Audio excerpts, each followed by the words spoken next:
Hey guys, in this video I'm going to show you how to create a Google Doc and share the link. If you find this video useful, please leave a like and subscribe to our channel.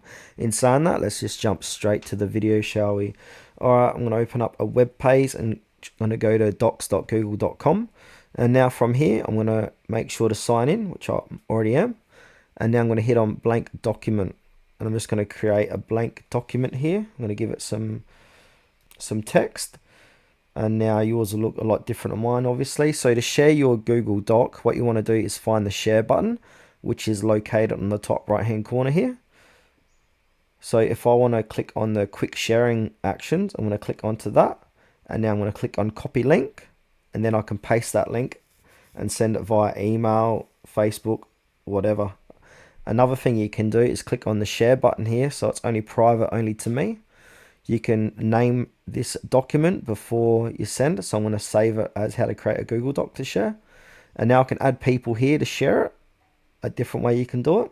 And where it says general access, so only people with access can open with the link. So if you click on the drop down menu there, click on anyone with the link. Make sure to click on done. So now once you copied the link and sent it to other people, people can see that Google Doc now. And it's not only private to you.